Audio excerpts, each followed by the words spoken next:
उस परम पिता अकाल पुरख वाहिगुरु जी ने साडे सारियां ते अपार कृपा बख्शिश रहमत कीती है, जो अपने पावन मुबारक अमृत चरना दे विच जुड़ बैठण दा सुभाग समा और इलाही बाणी दे राही हजूर ने अपनी सिफतो सलाह दी दात सानू बख्शिश कीती है। गुरु ग्रंथ साहिब जी की अमृत बाणी के वचन ने जिसनों बख्श लए मेरे प्यारे सो जस तेरा गान के हे मेरे प्यारे वाहिगुरु जी, जिन्हां ते तुहाडी रहमत हो जाए, जिन्हां ते तुसीं तुर दिओ दाता, उन्हां दी निशानी है संगत दे विच बहना, तेरा जस गायन अते सरवण करना। जिवें कि भाई साहब जी ने हुणे आप जी नूं दस्सिया है और दास नूं हुक्म भी होया है कि आनंद साहब की बाणी जिहड़ी रोज़ आपां पढ़दे आ, ਉਹਦੀ विचारां की आरंभता अज तो थोड़ा जिहा प्रोफेस के लिए कुछ शब्द आप जी के साझे करने ने, क्योंकि गुरु साहब जी ने एक बाणी का नाम जिहड़ा आनंद साहब रखा है। वैसे हर बंदे की दिली ख्वाहिश है, इच्छा है, डिजायर है कि वध तो वध मेरी जिंदगी दे विच खुशियां होण, सुख होवे, कोई भी दुख मेरी जिंदगी दे विच मैनूं व्यापे ना। इत्थों तक भी सवेर तो लैके शाम तक जिन्ने बंदा कर्म करता है, ਉਹਦਾ मकसद है भी मेरी जिंदगी च सुख प्राप्त हो। जन्म तो लैके मरण तक बंदे की दौड़ रही भी सुख की प्राप्ति हो जाए। भावें दुनियावी तौर पर बंदा धन दौलत की प्राप्ति करना चाहता है, रुतबे की प्राप्ति, परिवारक साझ, समाजिक रुतबे हासिल करना चाहता है, ਜਾਂ इत्थों तक भी धर्म की दुनिया के विच आके जदों बंदा धर्म के कर्म करता है, ਉਹਦੇ पिछे भी इच्छा सुख की प्राप्ति की। इसलिए गुरु साहब जी ने बाणी के अंदर जिक्र किया है, साड़ी साइकोलॉजी समझ के कि सुख तो मांगे सब तो, दुख ना मांगे कोई। इत्थे आके भी असीं कहने भी भाई साहब अरदास करो मेरा शरीर आरोग हो जाए, मेरा कारोबार चंगा चल पाए, पुत्र पढ़ जाए, धी का घर वास्ते कोई ना कोई साडी अरदास सुख की प्राप्ति की होंगी। पर हजूर कहते ने दुख ना मांगे कोई। कोई भी बंदा अपनी जिंदगी के अंदर दुख नहीं मंगता वेख्या। तुसीं वेखो कदे अरदास नहीं बंदे ने कीती होवेगी कि मेरे लिए अरदास करो, मेरे शरीर में रोग लग जाए, कारोबार डाउन हो जाए, समाज के विच मेरी इंसल्ट होवे, जां मेरे परिवारक रिलेशन ठीक ना रहन। इस किस्म की साडी अरदास नहीं होंदी। पर गुरु साहब जी कहते हैं सुख को मांगे सब को, दुख ना मांगे कोई, पर सुख है को दुख अगला। अगला का मतलब है जो बंदे की जिंदगी वेखी जाती है वो दुख बहुत ज्यादा, इतों तक भी चिंतित ही दिस है सब कोई। हजूर ने कहा नानक दुखिया सब संसार। बाबा फरीद जी कहते हैं दुख सबाए जग, हर थां ते दुख है। इसका कारण की है? विद्वान कहते हैं ਜਿਹੜੀਆਂ चीज़ां वैल्यूएबल ਹੁੰਦੀਆਂ जिन्हां दा साडी जिंदगी दे विच कोई मुल हुंदा, उन्हां चीज़ां की प्राप्ति दे लई यतन करने पैंदे ने। ते ਜਿਹੜੀਆਂ वैल्यूएबल नहीं ਹੁੰਦੀਆਂ वो अपने आप ही जिंदगी के अंदर प्रवेश कर जांदियां ने। जिवें सफाई की वैल्यू है तो रोज़ साफ करने के लिए यतन करने पैंदे ने, पर धूड़ अपने आप ही आके चीज़ों को गंदियां कर देंदी है। जिवें फसल किसी जिमींदार ने बीजनी होवे, ਉਹਦੇ ਲਈ बड़ा उद्यम करने की लोड़ है, पर अपने आप ही नादीन जां ਉਹਦੇ ਚ घाह फूस उग जाता जिहड़ा फसल ਨੂੰ बर्बाद करता। इस तरह बंदे ने सत संतोख दया धर्म सीखना होवे ते नैतिकताई ते बंदे नूं लैसन पढ़ाउण की लोड़ है। ਵੱਡੇ ਵੱਡੇ ਫਲਸਫੇ ਜਿਹੜੇ ਲਿਖੇ ਜਾਂਦੇ ਨੇ, ਸਾਰੇ ਧਰਮਾਂ ਦੇ ਸਕ੍ਰਿਪਚਰਸ ਜਾਂ ਜਿੰਨੇ ਪੈਗੰਬਰ ਆਏ ਨੇ ਬੰਦੇ ਨੂੰ ਚੰਗੇ ਗੁਣ ਸਿਖਾਉਣ ਦੇ ਲਈ ਆਏ ਨੇ। ਪਰ ਕਾਮ, ਕ੍ਰੋਧ, ਲੋਭ, ਮੋਹ, ਹੰਕਾਰ, ਈਰਖਾ, ਦਵੈਸ਼, ਨਿੰਦਾ, ਚੁਗਲੀ, ਨਸ਼ਿਆਂ 'ਚ ਬੰਦੇ ਨੂੰ ਗਵਾਚਣਾ ਹੋਵੇ, ਉਹਦੇ ਲਈ ਕਿਸੇ ਨੇ ਜਿਹੜਾ ਸਪੈਸ਼ਲ ਅਸਥਾਨ ਨਹੀਂ ਬਣਾਇਆ ਵੀ ਚਲੋ ਨਿੰਦਾ ਚੁਗਲੀ ਸਿਖਾ ਦਈਏ ਜਾਂ ਸ਼ਰਾਬ ਦੇ ਬੈਨੀਫਿਟ ਕੋਈ ਬੰਦਾ ਦੱਸੇ ਤੇ ਵੱਡਾ ਲੰਮਾ ਚੌੜਾ ਲੈਕਚਰ ਕਰੇ। ਪਰ ਅਸਲ ਦੇ ਵਿੱਚ ਫਿਰ ਵੀ ਬੰਦਾ ਔਗਣਾਂ ਦੇ ਵਿੱਚ ਵੀ ਗਲਤਾਨ ਹੈ, ਨਸ਼ਿਆਂ ਕੁਰੈਤਾਂ ਦੇ ਵਿੱਚ ਵੀ ਗਲਤਾਨ ਹੈ। ਇਹਦੀ ਗੁਰੂ ਗ੍ਰੰਥ ਸਾਹਿਬ ਜੀ ਦੀ ਬਾਣੀ ਨੇ ਜਵਾਬ ਦਿੱਤਾ ਹੈ। ਹਜ਼ੂਰ ਕਹਿੰਦੇ ਨੇ, ਫਾਸਨ ਕੀ ਬਿਦ ਸਭ ਕੋ ਜਾਣਾ, ਛੂਟਣ ਕੀ ਇੱਕ ਕੋਈ। ਫਸਣ ਦੀਆਂ ਵਿਧੀਆਂ ਸਾਰੇ ਲੋਕ ਜਾਣਦੇ ਨੇ, ਕਿਉਂਕਿ ਸੁੱਖ ਹੈ ਕੋ ਦੁੱਖ ਅਗਲਾ ਜਿਹੜਾ ਸ਼ਬਦ ਹੈ ਨਾ, ਜਿੰਨਾ ਬੰਦਾ ਜ਼ਿੰਦਗੀ 'ਚ ਸੁੱਖ ਮੰਗਦਾ ਹੈ, ਇਹਦੀ ਜ਼ਿੰਦਗੀ ਦੇ ਵਿੱਚ ਦੁੱਖ ਜਿਹੜੇ ਵਿਆਪਕ ਨੇ, ਜ਼ਿਆਦਾ ਦੁੱਖ ਨੇ। ਇਹਦਾ ਕਾਰਨ ਹਜ਼ੂਰ ਨੇ ਦੱਸਿਆ, ਮਨਮੁਖ ਬੂਝ ਨਾ ਹੋਏ। ਕਿਉਂਕਿ ਬੰਦਾ ਗੁਰੂ ਦੇ ਰਾਹ ਤੋਂ ਭਟਕ ਕੇ ਜਦੋਂ ਮਨ ਨੂੰ ਮੁਖੀ ਬਣਾ ਕੇ ਸੁੱਖਾਂ ਦੀ ਤਲਾਸ਼ ਕਰਦਾ ਹੈ, ਮਨ ਕੀ ਕਹਿੰਦਾ ਹੈ ਗੁਰੂ ਗ੍ਰੰਥ ਸਾਹਿਬ ਜੀ ਦੀ ਬਾਣੀ ਦੇ ਅੰਦਰ। ਅੱਜ ਸਾਨੂੰ ਕੋਈ ਪੁੱਛਿਆ ਜਾਏ ਵੀ ਸੁੱਖ ਕੀ ਹੈ, ਬੰਦਾ ਕਹਿੰਦਾ ਜਿਹਦੇ ਕੋਲ ਧਨ ਦੌਲਤ ਦੀ ਬਹੁਤਾਤ ਹੈ, ਜਿਹਦੇ ਕੋਲ ਰੁਤਬਾ ਹੈ, ਸਰੀਰਕ ਤੌਰ ਤੇ ਤੰਦਰੁਸਤੀ ਹੈ, ਉਹ ਬੰਦਾ ਜਿਹੜਾ ਸੁੱਖ ਮੰਨ ਰਿਹਾ ਹੈ। ਗੁਰੂ ਸਾਹਿਬ ਜੀ ਨੇ ਬਾਣੀ ਦੇ ਅੰਦਰ ਜ਼ਿਕਰ ਕੀਤਾ ਹੈ, ਸੁਖ ਨਾਹੀ ਬਹੁਤਾ ਧਨ ਖਾਟੇ, ਕਿ ਧਨ ਦੌਲਤ ਖੱਟਣ ਦੇ ਨਾਲ, ਵੱਧ ਤੋਂ ਵੱਧ ਅੰਨ ਕਰਨ ਦੇ ਨਾਲ ਵੀ ਬੰਦੇ ਦੀ ਜ਼ਿੰਦਗੀ 'ਚ ਸੁੱਖ ਨਹੀਂ ਵਾਪਰਦਾ। ਤੁਸੀਂ ਵੇਖੋ ਅੱਜ ਬੰਦੇ ਕੋਲ ਜਿੰਨੇ ਸਾਧਨ ਨੇ ਨਾ, ਅੱਜ ਤੋਂ 100 ਸਾਲ ਪਿੱਛੇ ਚਲੇ ਜਾਈਏ ਇੰਨੇ ਸਾਧਨ ਨਹੀਂ ਸੀ ਖਾਣ ਪੀਣ ਪਹਿਨਣ ਦੇ। ਅੱਜ ਹਰ ਬੰਦਾ ਪੁਰਾਣੇ ਸਮੇਂ ਦੇ ਰਾਜਿਆਂ ਮਹਾਰਾਜਿਆਂ ਵਰਗੀ ਜ਼ਿੰਦਗੀ ਜਿਹੜੀ ਜੀ ਸਕਦਾ, ਪਰ ਇੰਨੇ ਸਾਧਨ ਹੁੰਦਿਆਂ ਵੀ ਬੰਦੇ ਦੀ ਜ਼ਿੰਦਗੀ ਇਸ ਤਰ੍ਹਾਂ ਬੜੇ ਕਮਾਲ ਦੀ ਇੱਕ ਜਿਹੜੀ ਹਕੀਕਤ ਘਟਨਾ ਹੈ ਸਮਝਣ ਦੇ ਲਈ। ਕਿਉਂਕਿ ਸਾਈਕੋਲੋਜਿਸਟ ਕਹਿੰਦੇ ਨੇ, ਜਿਸ ਗੱਲ ਨੂੰ ਸਮਝਣਾ ਹੋਵੇ ਘਟਨਾ ਦੇ ਨਾਲ ਜਾਂ ਕੋਈ ਹਾਸੇ ਦੀ ਚੀਜ਼ ਨਾਲ ਸਮਝਣਾ ਹੋਵੇ ਬੜੀ ਜਲਦੀ ਤੇ ਲੌਂਗ ਟਾਈਮ ਬੰਦੇ ਦੀ ਮੈਮਰੀ ਦੇ ਵਿੱਚ ਬੰਦੇ ਨੂੰ ਯਾਦ ਰਹਿੰਦੀ ਹੈ। ਆ ਕੁਝ ਸਮਾਂ ਪਹਿਲਾਂ ਨਾ ਪੋਪ ਇੱਕ ਵਾਰੀ ਬ੍ਰਾਜ਼ੀਲ ਦੇਸ਼ ਦੇ ਇੱਕ ਮਿਊਜ਼ੀਅਮ ਦੇ ਵਿੱਚ ਗਏ। ਉੱਥੇ ਉਹਨਾਂ ਨੇ ਵੇਖਿਆ ਇੱਕ ਅਜੀਬ ਕਿਸਮ ਦੀ ਫੋਟੋ ਤਸਵੀਰ ਲੱਗੀ ਹੋਈ ਸੀ। ਇੱਕ ਡੱਡੂ ਜਿਹਦੇ ਇੱਕ ਹੱਥ ਦੇ ਵਿੱਚ ਉਹਨਾਂ ਨੇ ਚਿਕਨ ਬਣਾਇਆ ਹੋਇਆ ਸੀ, ਦੂਸਰੇ ਹੱਥ ਦੇ ਵਿੱਚ ਇੱਕ ਵਾਈਨ ਦੀ ਬੋਤਲ ਸ਼ਰਾਬ ਦੀ ਦਿੱਤੀ ਹੋਈ ਸੀ, ਜੀਭ ਉਹਦੀ ਬਾਹਰ ਨਿਕਲੀ ਹੋਈ ਸੀ। ਉਹਨੂੰ ਸੂਲੀ ਦੇ ਉੱਤੇ ਇਸ ਤਰ੍ਹਾਂ ਲੱਗਦਾ ਸੀ ਜਿਵੇਂ ਟੰਗਿਆ ਗਿਆ ਹੋਵੇ। ਉਹਦੀਆਂ ਲੱਤਾਂ ਇਸ ਤਰ੍ਹਾਂ ਦੀਆਂ ਸੀ ਜਿਵੇਂ ਡਾਂਸ ਕਰ ਰਿਹਾ ਹੋਵੇ। ਤੇ ਪੋਪ ਨੂੰ ਇਹ ਗੱਲ ਚੰਗੀ ਨਾ ਲੱਗੀ। ਉਹਨੇ ਆਪਣੇ ਪੁਆਇੰਟ ਆਫ ਵਿਊ ਦੇ ਨਾਲ ਵੇਖਿਆ ਕਿ ਸ਼ਾਇਦ ਇਹ ਈਸਾ ਜੀ ਦੀ ਨਕਲ ਕੀਤੀ ਗਈ। ਉਹਨੇ ਮਿਊਜ਼ੀਅਮ ਦੇ ਮਾਲਕ ਨੂੰ ਸੱਦ ਕੇ ਕਿਹਾ ਵੀ ਇਹ ਤੋਹੀਨ ਹੈ, ਵੀ ਇਹ ਸਾਡੇ ਡੱਡੂ ਨੂੰ ਸੂਲੀ ਤੇ ਚੜਾਇਆ ਗਿਆ। ਅਸਲ ਦੇ ਵਿੱਚ ਇਹ ਮੈਨੂੰ ਲੱਗਦਾ ਈਸਾ ਜੀ ਦੀ ਤੋਹੀਨ ਕਰਨ ਦੇ ਲਈ ਇੱਕ ਘਟਨਾ ਘਟਦੀ, ਇਸ ਕਰਕੇ ਫੋਟੋ ਉਤਾਰ ਦਿੱਤੀ ਜਾਏ। ਪਰ ਉਹਨਾਂ ਨੇ ਕਿਹਾ ਨਹੀਂ, ਤੁਹਾਡੇ ਸੈਂਟੀਮੈਂਟਸ ਦੀ ਅਸੀਂ ਕਦਰ ਜ਼ਰੂਰ ਕਰਨੇ ਆ, ਪਰ ਪਹਿਲਾਂ ਉਸ ਆਰਟਿਸਟ ਨੂੰ ਜਿਹਨੇ ਇਹ ਫੋਟੋ ਬਣਾਈ ਹੈ ਉਹਨੂੰ ਪੁੱਛਣਾ ਪਏਗਾ। ਉਹਨਾਂ ਨੇ ਪੁੱਛਿਆ ਤੇ ਉਹ ਕਹਿਣ ਲੱਗਾ ਵੀ ਮੇਰੇ ਕਹਿਣ ਦਾ ਮਤਲਬ ਹੈ ਅੱਜ ਬੰਦੇ ਕੋਲ ਇੰਨੇ ਸਾਧਨ ਨੇ ਸੁੱਖ ਦੇ ਵੀ ਉਹ ਜੋ ਚਾਹੁੰਦਾ ਉਹ ਖਾ ਪੀ ਵੀ ਰਿਹਾ, ਤੇ ਫਿਰ ਜੋ ਪਹਿਨਣਾ ਚਾਹੁੰਦਾ ਪਹਿਨਣ ਦੇ ਵੀ ਸਾਧਨ ਉਹਦੇ ਕੋਲ ਨੇ। ਕਲੱਬਾਂ ਪੱਬਾਂ ਦੇ ਵਿੱਚ ਜਾ ਕੇ ਉਹ ਡਾਂਸ ਵੀ ਕਰ ਰਿਹਾ ਹੈ ਤੇ ਉਹ ਡੱਡੂ ਦੀ ਜੀਭ ਨਿਕਲੀ ਹੋਈ ਸੀ। ਕਹਿੰਦਾ ਤਾਂ ਵੀ ਜਦੋਂ ਬੰਦੇ ਦੀ ਹਕੀਕੀ ਜੀਵਨ ਨੂੰ ਫੋਲ ਕੇ ਵੇਖਦੇ ਆ ਨਾ, ਤੇ ਇਸ ਤਰ੍ਹਾਂ ਲੱਗਦਾ ਜਿਵੇਂ ਇਹਦੀ ਜੀਭ ਬਾਹਰ ਨਿਕਲੀ ਹੋਵੇ ਤੇ ਅੰਦਰੋਂ ਬੜਾ ਦੁਖੀ ਪਰੇਸ਼ਾਨ ਹੋਵੇ। ਇੱਕ ਹੱਥ ਨਾਲ ਖਾ ਰਿਹਾ ਹੈ, ਪੀ ਰਿਹਾ ਹੈ, ਡਾਂਸ ਕਰ ਰਿਹਾ ਹੈ, ਦੁਨੀਆ ਦੇ ਸਾਰੇ ਪਦਾਰਥ ਹੰਡਾ ਰਿਹਾ ਹੈ, ਪਰ ਫਿਰ ਵੀ ਅੰਦਰੋਂ ਜਿਹੜਾ ਬੰਦਾ ਬੜਾ ਦੁਖੀ ਤੇ ਪਰੇਸ਼ਾਨ ਹੈ। ਤੇ ਤੁਸੀਂ ਵੇਖੋ ਜਿੰਨੇ ਸਾਧਨ ਬੰਦੇ ਨੂੰ ਖੁਸ਼ ਕਰਨ ਲਈ ਜਿਹੜੇ ਜੁਟਾਏ ਗਏ ਨੇ, ਸਾਇੰਸ ਦੇ ਜਿੰਨਾ ਐਵੋਲੂਸ਼ਨ ਵਾਪਰਿਆ, ਮੈਡੀਕਲ ਸਾਇੰਸ ਦੀਆਂ ਜਿੰਨੀਆਂ ਦਵਾਈਆਂ ਬੰਦੇ ਲਈ ਆਜ਼ਾਦ ਹੋਈਆਂ ਨੇ, ਜਿੰਨੀ ਸਾਈਕੋਲੋਜੀ ਹੈ, ਜਿੰਨੀ ਫਿਲਾਸਫੀ ਹੈ, ਜਿੰਨੇ ਦੁਨੀਆ ਤੇ ਪੈਗੰਬਰ ਆਏ ਨੇ, ਜਿੰਨੇ ਸਕ੍ਰਿਪਚਰਸ ਧਾਰਮਿਕ ਗ੍ਰੰਥ ਜਿਹੜੇ ਲਿਖੇ ਗਏ ਨੇ, ਇਹ ਸਾਰੇ ਬੰਦੇ ਨੂੰ ਖੁਸ਼ ਕਰਨ ਦੇ ਲਈ ਨੇ।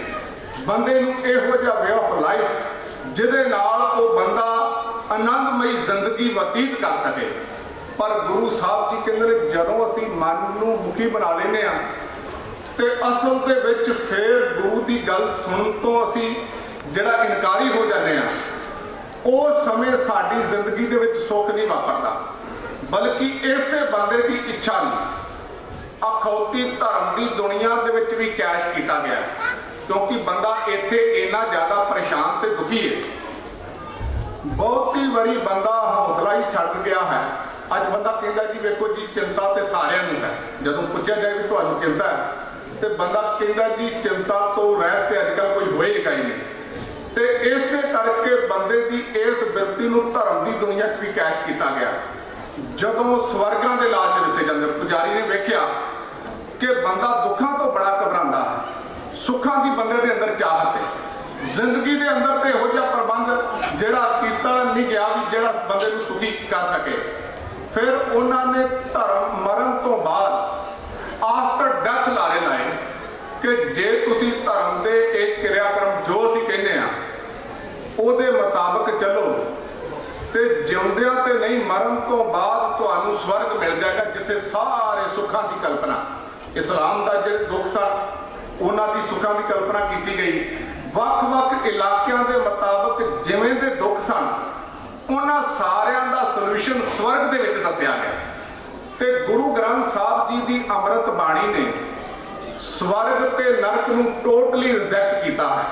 ਕਵਨ ਸੁਰਗ ਕਿਆ ਨਰਕ ਵਿਚਾਰਾ ਸੰਤਨ ਦੋ ਰਾਧੇ, ਹਮ ਕਾਹੂ ਕੀ ਕਾਰ ਨਾ ਕੜਤੇ ਆਪਣੇ ਗੁਰ ਪ੍ਰਸਾਦੇ। ਗੁਰੂ ਸਾਹਿਬ ਜੀ ਨੇ ਦੋਵਾਂ ਨੂੰ ਟੋਟਲੀ ਜਿਹੜਾ ਰੱਦ ਕਰ ਦਿੱਤਾ। ਤੇ ਡਾਕਟਰ ਨਰਿੰਦਰ ਸਿੰਘ ਕਪੂਰ ਨੇ ਬੜੇ ਕਮਾਲ ਦੇ ਸ਼ਬਦ ਲਿਖੇ ਨੇ। ਉਹ ਕਹਿੰਦੇ ਨੇ ਚੰਗੇ ਬੰਦੇ ਨੂੰ ਕਦੇ ਵੀ ਸਵਰਗ ਦੇ ਵਿੱਚ ਜਾਣ ਦੀ ਲੋੜ ਨਹੀਂ ਹੁੰਦੀ। ਜਿਹੜਾ ਹਾਰਡ ਵਰਕ ਕਰਨਾ ਜਾਣਦਾ ਹੈ, ਜਿਹਦੇ ਕੋਲ ਜ਼ਿੰਦਗੀ ਜਿਉਣ ਦਾ ਢੰਗ ਨੌਲੇਜ ਹੈ, ਜਿਹੜਾ ਦੁਨੀਆ ਦੇ ਅੰਦਰ ਚੰਗਾ ਕੰਮ ਕਰਦਾ ਹੈ, ਉਹਨੂੰ ਨਰਕ ਦੇ ਵਿੱਚ ਜਾਣ ਦੀ, ਸਵਰਗ ਦੇ ਵਿੱਚ ਜਾਣ ਦੀ ਲੋੜ ਨਹੀਂ ਹੁੰਦੀ। ਚੰਗਿਆਈਆਂ ਦੇ ਰੂਪ ਦੇ ਵਿੱਚ ਸਾਰਾ ਸਵਰਗ ਹੀ ਉਹਦੇ ਅੰਦਰ ਪੈਦਾ ਹੋ ਜਾਂਦਾ। ਚੰਗਾ ਬੰਦਾ ਜਿੱਥੇ ਚਲਾ ਜਾਏ ਉੱਥੇ ਸਵਰਗ ਵਰਗਾ ਵਾਤਾਵਰਨ ਪੈਦਾ ਕਰ ਦਿੰਦਾ ਤੇ ਮਾੜੇ ਬੰਦੇ ਨੂੰ ਕਿਸੇ ਨਰਕ ਦੇ ਵਿੱਚ ਜਾਣ ਦੀ ਲੋੜ ਨਹੀਂ ਹੁੰਦੀ। ਜਿਹਦੇ ਅੰਦਰ ਆਲਸ ਹੈ, ਜਿਹਦੇ ਅੰਦਰ ਕਾਮ ਕ੍ਰੋਧ ਲੋਭ ਮੋਹ ਹੰਕਾਰ ਨੇ, ਜਿਹੜਾ ਆਪਣੀ ਇਹ ਬੈਡ ਡੀਡਸ ਦੇ ਅੰਦਰ ਲਗਾਤਾਰ ਗਲਤਾਨ ਹੈ, ਅਸਲ ਦੇ ਵਿੱਚ ਉਹ ਆਪਣੀ ਜ਼ਿੰਦਗੀ 'ਚ ਜਿੱਥੇ ਚਲਾ ਜਾਏ ਉੱਥੇ ਨਰਕ ਵਰਗਾ ਵਾਤਾਵਰਨ ਪੈਦਾ ਕਰ ਲੈਂਦਾ ਹੈ। ਤੇ ਅਸਲ ਵਿੱਚ ਸੱਚ ਤੇ ਇਹ ਵੇ ਕਿ ਸਵਰਗ ਨਰਕ ਦੀ ਜਿਹੜੀ ਕਲਪਨਾ ਸੀ, ਡਰੇ ਹੋਏ ਬੰਦਿਆਂ ਨੂੰ ਨਰਕ ਤੋਂ ਡਰਾਉਣ ਦੇ ਲਈ ਤੇ ਸੁੱਖਾਂ ਦੇ ਲਾਲਚੀ ਬੰਦਿਆਂ ਨੂੰ ਸੁੱਖ ਦਾ ਲਾਲਚ ਦੇਣ ਲਈ, ਇਹ ਬੜੀ ਕਾਰਗਰ ਇਸ ਲਈ ਵੀ ਸੀ ਕਿਉਂਕਿ ਕਿਸੇ ਬੰਦੇ ਨੂੰ ਬਾਬਾ ਜੀ ਨੇ ਬਾਣੀ 'ਚ ਕਿਹਾ ਬਾਤਨ ਹੀ ਬੈਕੁੰਠ ਬਖਾਨਾ, ਗੱਲਾਂ ਦੇ ਨਾਲ ਤੇ ਲੋਕ ਕਹਿੰਦੇ ਸਭ ਕੋ ਚਰਨ ਕਹਿਤ ਹੈ ਉਹਾਂ, ਵੀ ਸਾਰੇ ਕਹਿੰਦੇ ਸੀ ਵੀ ਮਰਨ ਤੋਂ ਬਾਅਦ ਸਵਰਗ ਦੀ ਪ੍ਰਾਪਤੀ, ਮਤਲਬ ਸਾਰੇ ਕਹਿੰਦੇ ਨੇ ਸਿੱਖ ਧਰਮ ਤੋਂ ਇਲਾਵਾ ਤੇ ਵੀ ਸਵਰਗ ਦੀ ਪ੍ਰਾਪਤੀ ਹੈ। ਪਰ ਜਿਹੜੇ ਲੋਕ ਧਰਤੀ ਤੇ ਜੀ ਰਹੇ ਸਨ ਉਹਨਾਂ ਦਾ ਕੋਈ ਐਕਸਪੀਰੀਅੰਸ ਨਹੀਂ, ਅਸੀਂ ਮਰ ਕੇ ਨਹੀਂ ਵੇਖਿਆ ਵੀ ਸਵਰਗ ਕੀ ਹੁੰਦਾ। ਅਸੀਂ ਕੇਵਲ ਸੁਣੀਆਂ ਸੁਣਾਈਆਂ ਗੱਲਾਂ ਤੇ ਯਕੀਨ ਕਰਨਾ। ਤੇ ਜਿਹੜੇ ਲੋਕ ਧਰਤੀ ਤੋਂ ਚਲੇ ਜਾਂਦੇ ਸੀ, ਮਰ ਜਾਂਦੇ ਸਨ, ਉਹਨਾਂ ਨੇ ਕਦੇ ਧਰਤੀ ਤੇ ਆ ਕੇ ਨਹੀਂ ਦੱਸਿਆ ਵੀ ਸਵਰਗ ਨਾਂ ਦੀ ਕੋਈ ਚੀਜ਼ ਹੁੰਦੀ। ਸਾਡੇ ਕੋਲ ਕੋਈ ਇਹੋ ਜਿਹਾ ਪ੍ਰਬੰਧ ਨਹੀਂ ਸੀ ਵੀ ਇਹਦੀ ਜਿਹੜੀ ਕੁਝ ਪੁਣਛਾਣ ਬੰਦਾ ਕਰ ਸਕੇ। ਇਸ ਕਰਕੇ ਉਹ ਲੋਕ ਜਿਨ੍ਹਾਂ ਨੂੰ ਬਿਲਕੁਲ ਥੋੜਾ ਬਹੁਤਾ ਵੀ ਇਲਮ ਨਹੀਂ ਸੀ, ਨੌਲੇਜ ਨਹੀਂ ਸੀ ਪੁਜਾਰੀ ਸ਼੍ਰੇਣੀ ਸਵਰਗ ਦੇ ਬਾਰੇ, ਬੜੇ ਕਮਾਲ ਦੀ ਗਾਥਾ ਸਮਝਣ ਨੇ। ਕਹਿੰਦੇ ਨੇ ਕਿ ਪੰਡਤ ਜੀ ਚਲੇ ਜਾ ਰਹੇ ਸੀ ਕਿਧਰੇ ਸ਼ਹਿਰ ਦੇ ਵਿੱਚ ਤੇ ਉਹਨਾਂ ਨੇ ਕਿਧਰੇ ਵਿਖਿਆਨ ਕਰਨਾ ਸੀ ਤੇ ਇੱਕ ਬੱਚੇ ਨੂੰ ਪੁੱਛਿਆ ਵੀ ਬੇਟਾ ਇੱਥੇ ਫਲਾਣਾ ਪਾਰਕ ਕਿੱਧਰ ਹੈ। ਤੇ ਤੁਹਾਨੂੰ ਪਤਾ ਵੀ ਬੱਚਿਆਂ ਨੇ ਕਈ ਵਾਰੀ ਸੱਚਾਈ ਦੀ ਗੱਲ ਕਰਨੀ ਹੋਵੇ ਤੇ ਉਹ ਪਰਵਾਹ ਨਹੀਂ ਕਰਦੇ ਕਿਸੇ ਦੀ। ਤੇ ਉਹਨਾਂ ਨੇ ਕਿਹਾ ਵੀ ਆ ਥੋੜੀ ਦੂਰ ਜਾਓ, ਸਿੱਧੇ ਚਲੇ ਜਾਓ, ਇੱਧਰ ਸੱਜੇ ਪਾਸੇ ਮੁੜ ਜਾਓ, ਤੁਹਾਨੂੰ ਉੱਥੇ ਪਾਰਕ ਦਿਸ ਪਏਗਾ। ਉਸ ਪੰਡਤ ਜੀ ਨੂੰ ਬੜਾ ਚੰਗਾ ਲੱਗਾ ਵੀ ਬੱਚੇ ਨੇ ਸੂਝ-ਬੂਝ ਨਾਲ ਜਵਾਬ ਦਿੱਤਾ ਤੇ ਕਹਿਣ ਲੱਗਾ ਬੇਟਾ ਮੈਂ ਤੇਰੇ ਤੋਂ ਪ੍ਰਭਾਵਿਤ ਹਾਂ, ਇਸ ਪਾਰਕ ਦੇ ਵਿੱਚ ਅੱਜ ਮੇਰਾ ਵਿਖਿਆਨ ਹੈ, ਤੂੰ ਮੈਨੂੰ ਪਾਰਕ ਜਾਣ ਦਾ ਰਸਤਾ ਦੱਸਿਆ ਤੇ ਤੂੰ ਉਸ ਪਾਰਕ ਦੇ ਵਿੱਚ ਆਈ, ਮੈਂ ਤੈਨੂੰ ਸਵਰਗ ਜਾਣ ਦਾ ਰਾਹ ਦੱਸਾਂ। ਤੇ ਉਹ ਬੱਚਾ ਕਹਿਣ ਲੱਗਾ ਪੰਡਤ ਜੀ ਤੁਹਾਡਾ ਨਾਂ ਕੀ ਹੈ? ਕਹਿਣ ਲੱਗਾ ਜੀ ਮੇਰਾ ਨਾਂ ਹਰੀ ਪ੍ਰਸਾਦ ਚਤੁਰਵੇਦੀ। ਕਹਿਣ ਲੱਗਾ ਮੈਂ ਲੋਕਾਂ ਨੂੰ ਸਵਰਗ ਦੇ ਵਿੱਚ ਜਾਣ ਦਾ ਰਾਹ ਦੱਸਣਾ। ਤੇ ਬੱਚਾ ਕਹਿਣ ਲੱਗਾ ਵੀ ਤੁਹਾਨੂੰ ਪਾਰਕ ਦਾ ਰਾਹ ਤੇ ਪਤਾ ਨਹੀਂ ਸੀ, ਉਹ ਤੇ ਤੁਸੀਂ ਮੇਰੇ ਕੋਲੋਂ ਪੁੱਛਿਆ। ਤੇ ਤੁਸੀਂ ਕਹਿੰਦੇ ਹੋ ਵੀ ਮਰਨ ਤੋਂ ਬਾਅਦ ਮੈਂ ਤੁਹਾਨੂੰ ਸਵਰਗ ਦਾ ਰਾਹ ਦੱਸਾਂਗਾ। ਤੇ ਸੱਚ ਇਹ ਵੀ ਗੁਰੂ ਸਾਹਿਬ ਜੀ ਨੇ ਵੀ ਬਾਣੀ ਦੇ ਅੰਦਰ ਇਹ ਗੱਲ ਕਹੀ ਕਿ ਲੋਕ ਕਹਿੰਦੇ ਜ਼ਰੂਰ ਨੇ ਪਰ ਕੋਈ ਐਕਸਪੀਰੀਅੰਸ ਨਹੀਂ ਹੈ। ਜਿਹੜੇ ਬਲੀਵ ਕਰਦੇ ਨੇ ਉਹਨਾਂ ਕੋਲ ਵੀ ਕੋਈ ਮੀਨਿੰਗ ਲੋੜ ਨਹੀਂ ਹੈ ਸਮਝਣ ਦੇ ਲਈ। ਇਸ ਲਈ ਗੁਰੂ ਸਾਹਿਬ ਨੇ ਕਿਹਾ ਵੀ ਮੈਂ ਮਰਨ ਤੋਂ ਬਾਅਦ ਤੁਹਾਨੂੰ ਸਵਰਗ 'ਚ ਨਹੀਂ ਲੈ ਕੇ ਜਾਵਾਂਗਾ। ਹਾਂ, ਜੇ ਤੁਸੀਂ ਰੱਬ ਦੇ ਮੁਤਾਬਕ ਉਹਦੇ ਗੁਣ ਧਾਰਨ ਕਰਕੇ ਜ਼ਿੰਦਗੀ ਜਿਉਣ ਦੀ ਜਾਚ ਸਿੱਖ ਲਓ ਤੇ ਤੁਹਾਡੀ ਇਹ ਜ਼ਿੰਦਗੀ ਸਵਰਗ ਵਰਗੀ ਬਣ ਜਾਏਗੀ। ਗੁਰੂ ਸਾਹਿਬ ਜੀ ਨੇ ਬਾਣੀ ਦੇ ਅੰਦਰ ਜ਼ਿਕਰ ਕੀਤਾ ਹੈ ਕਿ ਅਸਲ ਵਿੱਚ ਸਵਰਗ ਕਹੋ ਕਬੀਰ ਕਹੀਆ ਕਾਹੇ, ਸਾਧ ਸੰਗਤ ਬੈਕੁੰਠ ਆਹੇ। ਤੁਹਾਨੂੰ ਆਫਟਰ ਡੈਥ ਸਵਰਗ ਲੱਭਣ ਦੀ ਲੋੜ ਨਹੀਂ ਰਹੇਗੀ। ਤੁਹਾਡੀ ਇਹ ਜ਼ਿੰਦਗੀ ਸਵਰਗ ਨਾਲੋਂ ਵੀ ਚੰਗੀ ਬਣ ਜਾਏਗੀ। ਅੱਜ ਤੁਸੀਂ ਵੇਖੋ ਜਿੰਨੇ ਬੰਦੇ ਨੇ ਧਰਤੀ ਤੇ ਸਾਧਨ ਪੈਦਾ ਕਰ ਲਏ ਨੇ, ਅੱਜ ਗੋਰਿਆਂ ਦੇ ਵਿੱਚੋਂ ਲੋਕ ਬੜੇ ਅਥੀਸਟ ਨਾਸਤਿਕ ਨੇ, ਉਹਨਾਂ ਨੂੰ ਕਿਧਰੇ ਕਿਹਾ ਜਾਏ ਵੀ ਇਹ ਸਵਰਗ ਦੇ ਵਿੱਚ ਫੈਸਿਲਿਟੀਜ਼ ਹੁੰਦੀਆਂ ਨੇ ਤੇ ਉਹ ਬੰਦਾ ਜਾਣ ਲਈ ਤਿਆਰ ਨਹੀਂ ਹੋਏਗਾ, ਕਿਉਂਕਿ ਸਵਰਗ ਤੋਂ ਵਧੀਆ ਵਾਤਾਵਰਨ ਬੰਦਿਆਂ ਨੇ ਇੱਥੇ ਪੈਦਾ ਕਰ ਲਿਆ ਹੈ। ਤੇ ਇੱਥੇ ਇੰਟਰਨੈਟ ਵਰਗੀਆਂ ਸਹੂਲਤਾਂ, ਜਿਹੜੀਆਂ ਐਰੋਪਲੇਨ ਵਰਗੀਆਂ, ਜਿਹੜੀਆਂ ਸਵਰਗ ਦੇ ਵਿੱਚ ਵੀ ਕਲਪਨਾ ਨਹੀਂ ਕੀਤੀ ਗਈ, ਉਸ ਸਮੇਂ ਜਿਹੜੀਆਂ ਇਹ ਸਹੂਲਤਾਂ ਨੂੰ ਬਿਆਨ ਨਹੀਂ ਕੀਤਾ ਗਿਆ। ਤੇ ਗੁਰੂ ਸਾਹਿਬ ਜੀ ਨੇ ਬਾਣੀ ਦੇ ਅੰਦਰ ਜ਼ਿਕਰ ਕੀਤਾ ਵੀ ਜੇ ਬੰਦਾ ਸੁਧਰ ਜਾਏ, ਅਸਲ ਵਿੱਚ ਇਹਦਾ ਕਾਰਨ ਹੈ ਸਵਰਗ ਦਾ। ਜਿਹੜਾ ਬੰਦਾ ਬਾਅਦ ਦੇ ਵਿੱਚ ਆਫਟਰ ਡੈਥ ਆਨੰਦ ਮਾਣਨਾ ਚਾਹੁੰਦਾ ਹੈ ਕਿ ਬੰਦੇ ਨੇ ਇੱਥੇ ਜਾਤ ਪਾਤ, ਊਚ ਨੀਚ, ਅਮੀਰ ਗਰੀਬ, ਵਿਤਕਰੇ, ਬੰਦੇ ਦੇ ਅੰਦਰ ਦੇ ਔਗਣ, ਇਹਨਾਂ ਦੇ ਵਿੱਚ ਉਲਝ ਕੇ, ਅਗਿਆਨਤਾ ਦੇ ਵਿੱਚ ਉਲਝ ਕੇ ਆਪਣੀ ਜ਼ਿੰਦਗੀ ਨੂੰ ਪਰੇਸ਼ਾਨ ਤੇ ਦੁਖੀ ਇੰਨਾ ਕਰ ਲਿਆ ਹੈ। ਜਿਵੇਂ ਗੁਰੂ ਸਾਹਿਬ ਜੀ ਨੇ ਤੇ ਬਾਣੀ ਦੇ ਵਿੱਚ ਕਿਹਾ ਹੈ ਵੀ ਧਰਤੀ ਅਸਲ ਦੇ ਵਿੱਚ ਧਰਮਸ਼ਾਲ ਹੈ ਤੇ ਧਰਤੀ ਸਾਰਾ ਸਵਰਗ ਹੈ। ਅਕਾਲ ਪੁਰਖ ਵਾਹਿਗੁਰੂ ਜੀ ਪੈਦਾ ਕੀਤੀ, ਕਿਉਂਕਿ ਇਹ ਜਗ ਸੱਚੇ ਕੀ ਹੈ ਕੋਠੜੀ, ਸੱਚੇ ਕਾ ਵਿਚਵਾਸ। ਜਿੱਥੇ ਰੱਬ ਰਹਿੰਦਾ ਹੋਵੇ ਅਸਲ ਦੇ ਵਿੱਚ ਉਹ ਧਰਤੀ ਸਵਰਗ ਵਰਗੀ ਹੋਣੀ ਚਾਹੀਦੀ ਸੀ। ਪਰ ਬੰਦੇ ਨੇ ਇੰਨਾ ਜ਼ਿਆਦਾ ਆਪਣੇ ਔਗਣਾਂ ਦਾ ਸ਼ਿਕਾਰ ਹੋ ਗਿਆ ਕਿ ਹੁਣ ਬੰਦੇ ਨੂੰ ਉਮੀਦ ਹੀ ਮੁੱਕ ਗਈ ਵੀ ਧਰਤੀ ਵੀ ਕਦੇ ਸਵਰਗ ਬਣ ਸਕਦੀ ਹੈ। ਜਿਵੇਂ ਕੋਈ ਬੱਚਾ, ਉਹਨੂੰ ਖਿਡੌਣੇ ਦਿੱਤੇ ਜਾਣ, ਤੋੜ ਲਏ, ਤੋੜਨ ਤੋਂ ਬਾਅਦ ਨਵਿਆਂ ਦੀ ਮੰਗ ਕਰਨੀ ਸ਼ੁਰੂ ਕਰ ਦੇ। ਸੇਮ ਇਸੇ ਤਰ੍ਹਾਂ ਇਹ ਧਰਤੀ ਧਰਮਸ਼ਾਲ ਹੈ, ਇਹ ਜਗ ਸੱਚੇ ਕੀ ਹੈ ਕੋਠੜੀ। ਪਰ ਬੰਦਾ ਇਹਦੇ 'ਚ ਰਹਿੰਦਿਆਂ ਹੋਇਆਂ ਗੁਰੂ ਦੀ ਜੀਵਨ ਜਾਚ ਨੂੰ ਨਹੀਂ ਅਪਣਾ ਸਕਿਆ। ਔਗਣਾਂ ਦਾ ਇੰਨਾ ਗੁਲਾਮ ਹੋਇਆ ਹੈ ਕਿ ਬੰਦੇ ਨੂੰ ਹੁਣ ਉਮੀਦ ਹੀ ਮੁੱਕ ਗਈ ਵੀ ਧਰਤੀ ਵੀ ਸਵਰਗ ਬਣ ਸਕਦੀ ਹੈ, ਵੀ ਇਹ ਵੀ ਜਿਹੜੇ ਅਸਲ ਦੇ ਵਿੱਚ ਹੋ ਸਕਦਾ ਹੈ। ਤੇ ਬੰਦਾ ਇਸੇ ਰੂਪ ਦੇ ਵਿੱਚ ਆਪ ਸੁਧਰਨ ਦੀ ਬਜਾਏ ਆਫਟਰ ਡੈਥ ਸਵਰਗ ਦੀ ਕਲਪਨਾ, ਸੁੱਖ ਦੀ ਕਲਪਨਾ ਕਰਦਾ ਹੈ। ਤੇ ਕਿਸੇ ਵਿਦਵਾਨ ਦਾ ਬੜਾ ਕਮਾਲ ਦਾ ਕਥਨ ਹੈ, ਕਹਿੰਦਾ ਸਾਰੇ ਪੈਗੰਬਰਾਂ ਨੇ ਸਾਨੂੰ ਸੁਧਰਨ ਦੇ ਲਈ ਪ੍ਰੇਰਨਾ ਕੀਤੀ ਹੈ। ਜੇ ਅਸੀਂ ਸੁਧਰ ਗਏ ਤੇ ਸਾਨੂੰ ਮਰਨ ਤੋਂ ਬਾਅਦ ਸਵਰਗ ਜਾਣ ਦੀ ਲੋੜ ਨਹੀਂ ਰਹੇਗੀ। ਜੇ ਅਸੀਂ ਸੁਧਰੇ ਨਾ ਤੇ ਜੇ ਇਸੇ ਤਰੀਕੇ ਨਾਲ ਸਵਰਗ ਦੇ ਵਿੱਚ ਵੀ ਚਲੇ ਗਏ ਤੇ ਮਾਫ ਕਰਨਾ ਉਹ ਵੀ ਸਵਰਗ ਨਹੀਂ ਰਹੇਗਾ। ਉੱਥੇ ਵੀ ਮਜ਼ਹਬਾਂ ਦੀਆਂ ਲੜਾਈਆਂ, ਉੱਥੇ ਵੀ ਜਾਤ ਪਾਤ, ਊਚ ਨੀਚ, ਅਮੀਰ ਗਰੀਬ ਦੀਆਂ ਲੜਾਈਆਂ ਸ਼ੁਰੂ ਹੋ ਜਾਣਗੀਆਂ। ਤੇ ਬੜਾ ਕਮਾਲ ਦੀ ਸਮਝਣ ਦੇ ਲਈ ਗਾਥਾ, ਕਹਿੰਦੇ ਨੇ ਕਿਧਰੇ ਧਾਰਮਿਕ ਸਮਾਗਮ ਚੱਲ ਰਿਹਾ ਸੀ ਤੇ ਜਿਹੜਾ ਸੱਜਣ ਪ੍ਰਵਚਨ ਕਰ ਰਹੇ ਸਨ, ਲੈਕਚਰ ਡਿਲੀਵਰ ਕਰ ਰਹੇ ਸਨ, ਉਹਨਾਂ ਨੇ ਸਾਰੇ ਲੋਕਾਂ ਨੂੰ ਜਿਹੜੇ ਸਮਾਗਮ ਦੇ ਵਿੱਚ, ਧਾਰਮਿਕ ਸਮਾਗਮ 'ਚ ਸ਼ਾਮਲ ਸਨ, ਪੁੱਛਿਆ ਕਿ ਤੁਸੀਂ ਸਾਰੇ ਲੋਕ ਸਵਰਗ ਦੇ ਵਿੱਚ ਜਾਣਾ ਚਾਹੁੰਦੇ ਹੋ? ਤੇ ਸਾਰਿਆਂ ਨੇ ਹੱਥ ਖੜਾ ਕੀਤਾ ਵੀ ਹਾਂ ਅਸੀਂ ਸਵਰਗ ਦੇ ਵਿੱਚ ਜਾਣਾ ਚਾਹੁੰਦੇ ਹਾਂ। ਪਰ ਦੋ ਬੰਦੇ ਉੱਥੇ ਐਸੇ ਸਨ ਜਿਨ੍ਹਾਂ ਨੇ ਸਵਰਗ ਦੇ ਵਿੱਚ ਜਾਣ ਦੇ ਲਈ ਹੱਥ ਨਾ ਖੜਾ ਕੀਤਾ। ਉਹਨੇ ਪੁੱਛਿਆ ਵੀ ਤੁਹਾਨੂੰ ਸਵਰਗ ਦੀ ਚਾਹਤ ਨਹੀਂ, ਬਾਕੀ ਸਾਰੇ ਜਾਣਾ ਚਾਹੁੰਦੇ ਨੇ। ਇੱਕ ਪਹਿਲੇ ਬੰਦੇ ਕੋਲੋਂ ਪੁੱਛਿਆ ਵੀ ਤੁਸੀਂ ਕਿਉਂ ਨਹੀਂ ਜਾਣਾ ਚਾਹੁੰਦੇ? ਉਹ ਕਹਿਣ ਲੱਗਾ ਇਹ ਜਿਹੜੇ ਲੋਕ ਨੇ ਇੱਥੇ ਤੇ ਧਾਰਮਿਕ ਸਮਾਗਮ ਦੇ ਵਿੱਚ ਬੜੇ ਪਿਆਰ ਦੇ ਨਾਲ ਤੁਹਾਡੇ ਤਕਰੀਰ ਵਚਨ ਸੁਣ ਰਹੇ ਨੇ, ਪਰ ਇਹਨਾਂ ਦੇ ਵਿਵਹਾਰ ਤੋਂ ਮੈਂ ਵਾਕਿਫ ਹਾਂ, ਇਹ ਮੈਨੂੰ ਇੱਥੇ ਬੜਾ ਤੰਗ ਪਰੇਸ਼ਾਨ ਕਰਦੇ ਨੇ। ਤੇ ਜੇ ਮੈਂ ਇਹਨਾਂ ਨਾਲ ਸਵਰਗ ਚਲਾ ਗਿਆ, ਇਹਨਾਂ ਨੇ ਉੱਥੇ ਵੀ ਮੇਰਾ ਖੈਰਾ ਨਹੀਂ ਛੱਡਣਾ ਤੇ ਉੱਥੇ ਵੀ ਮੈਨੂੰ ਤੰਗ ਪਰੇਸ਼ਾਨ ਕਰਨਗੇ। ਮੇਰੇ ਲਈ ਸਵਰਗ ਗਿਆ ਤੇ ਨਾ ਗਿਆ ਇੱਕ ਬਰਾਬਰ ਹੋ ਜਾਏਗਾ। ਮੈਨੂੰ ਦੁਖੀ ਤੇ ਮੈਂ ਉੱਥੇ ਵੀ ਹੋਵਾਂਗਾ, ਨਰਕ ਵਰਗਾ ਹੋ ਜਾਏਗਾ। ਤੇ ਦੂਸਰੇ ਨੂੰ ਪੁੱਛਿਆ ਵੀ ਤੂੰ ਕਿਉਂ ਨਹੀਂ ਸਵਰਗ ਜਾਣਾ ਚਾਹੁੰਦਾ? ਉਹ ਕਹਿਣ ਲੱਗਾ ਅਸਲ ਦੇ ਵਿੱਚ ਇਹ ਧਰਤੀ ਇਹਨਾਂ ਲੋਕਾਂ ਕਰਕੇ ਨਰਕ ਬਣੀ ਹੋਈ ਹੈ। ਜੇ ਇੰਨੇ ਬੰਦੇ ਸਵਰਗ ਦੇ ਵਿੱਚ ਚਲੇ ਗਏ ਤੇ ਮੈਨੂੰ ਸਵਰਗ ਲੱਭਣ ਦੀ ਹੋਰ ਇੱਛਾ ਹੀ ਨਹੀਂ ਰਹਿਣੀ, ਇਹ ਧਰਤੀ ਮੇਰੇ ਲਈ ਸਵਰਗ ਬਣ ਜਾਣੀ। ਤੇ ਸੱਚ ਇਹ ਹੈ ਕਿ ਗੁਰੂ ਸਾਹਿਬ ਜੀ ਨੇ ਸਾਡੇ ਸੁਧਰਨ ਦੇ ਉੱਤੇ ਜ਼ੋਰ ਦਿੱਤਾ।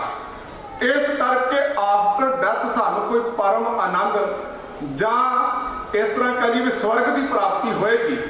ਗੁਰੂ ਸਾਹਿਬ ਨੇ ਕਿਹਾ ਵੀ ਇਸੇ ਜ਼ਿੰਦਗੀ ਨੂੰ ਅਸੀਂ ਅਕਾਲ ਪੁਰਖ ਦੇ ਗੁਣਾਂ ਦੇ ਵਿੱਚ ਰੰਗ ਕੇ ਜਿਹੜੀ ਖੁਸ਼ ਬਣਾ ਸਕਦੇ ਹਾਂ, ਖੁਸ਼ੀ ਭਰਪੂਰ ਬਣਾ ਸਕਦੇ ਹਾਂ।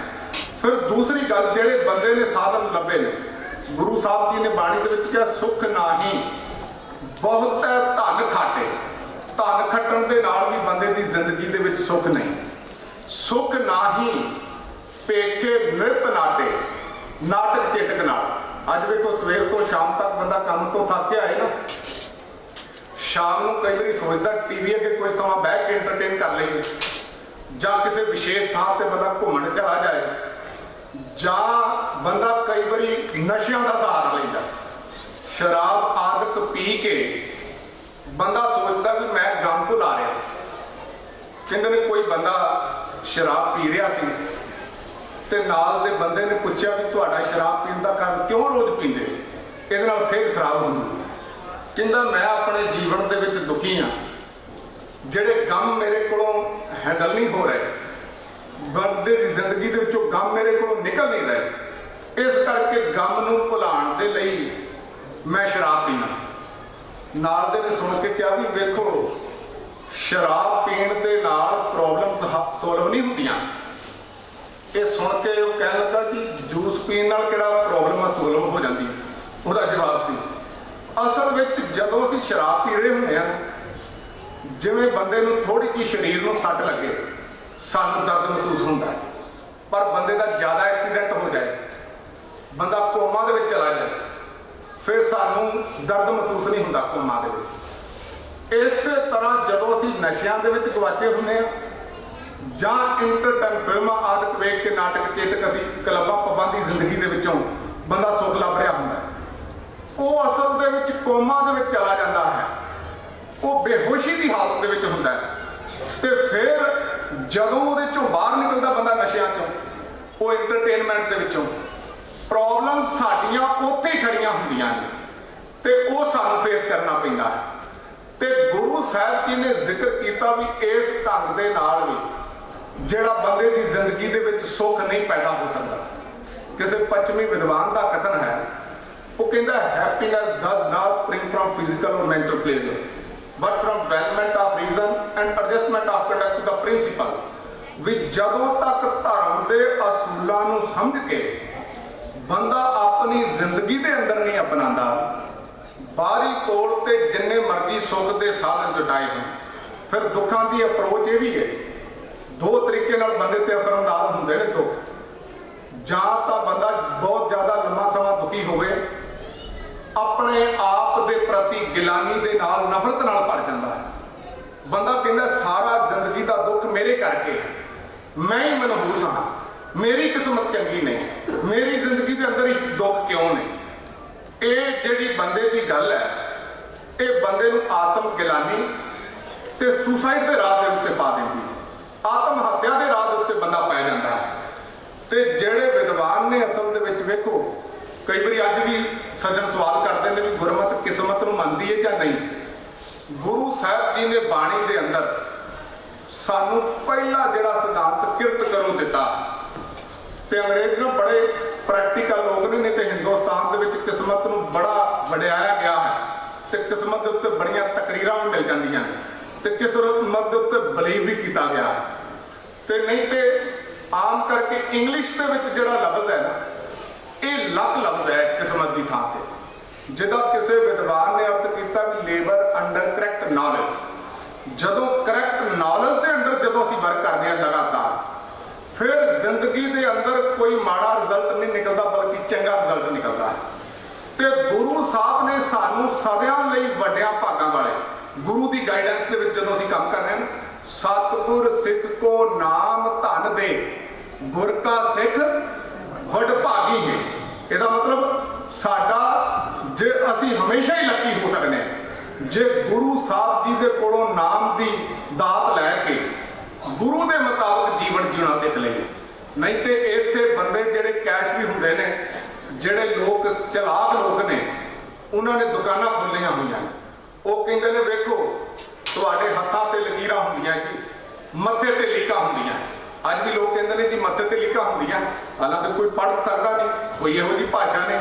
ਤੇ ਜਿਸ ਕਰਕੇ ਇਸ ਵੱਡੇ ਪੱਧਰ ਤੇ ਜਿਹੜਾ ਗੁੰਮਰਾਹ ਕੀਤਾ ਜਾਂਦਾ, ਹਿੰਦੁਸਤਾਨ ਦਾ ਮੀਡੀਆ ਵੀ ਵੱਡੇ ਪੱਧਰ ਤੇ ਅੰਧ ਵਿਸ਼ਵਾਸ ਦਾ ਪ੍ਰਚਾਰ ਕਰਦਾ ਹੈ ਤੇ ਜੋਤਸ਼ੀ ਵੀ ਵੱਡੇ ਵੱਡੇ ਇਹ ਦਾਅਵੇ ਕਰਦੇ ਨੇ ਵੇਖੋ ਜੀ ਹੱਥ ਦੀਆਂ ਲਕੀਰਾਂ ਹੁੰਦੀਆਂ। ਹਾਲਾਂਕਿ ਇਹਨਾਂ ਦਾ ਵਾਸਤਵਿਕ ਜ਼ਿੰਦਗੀ ਨਾਲ, ਕਿਸਮਤ ਦੇ ਨਾਲ ਕੋਈ ਲੈਣਾ ਦੇਣਾ ਨਹੀਂ। ਆ ਪਿੱਛੇ 40 ਸਾਲ ਦੀ ਰਿਸਰਚ ਤੋਂ ਬਾਅਦ ਨਾ ਵਿਗਿਆਨਕਾਂ ਨੇ ਰਿਜ਼ਲਟ ਕੱਢਿਆ ਵੀ ਇਹ ਬਿਲਕੁਲ ਜਿਹੜੀ ਝੂਠੀ ਗੱਲ ਹੁੰਦੀ ਹੈ, ਫੇਕ ਗੱਲ ਹੁੰਦੀ ਹੈ। ਕੇਵਲ ਕੁਝ ਬੰਦੇ, ਕਿਉਂਕਿ ਸਾਡੀ ਇੰਡੀਅਨ ਜਿਹੜੀ ਸਾਈਕੋਲੋਜੀ ਹੈ ਨਾ, ਅਸੀਂ ਇੰਨੇ ਕੰਨਾਂ ਤੇ ਕੱਚੇ ਆ ਕਿ ਆਮ ਹਾਲਤਾਂ ਦੇ ਵਿੱਚ ਸਾਨੂੰ ਕੋਈ ਡਾਕਟਰ ਮਿਲੇ ਨਾ, ਅਸੀਂ ਸਾਰੇ ਮਰੀਜ਼ ਬਣ ਜਾਂਦੇ ਹਾਂ।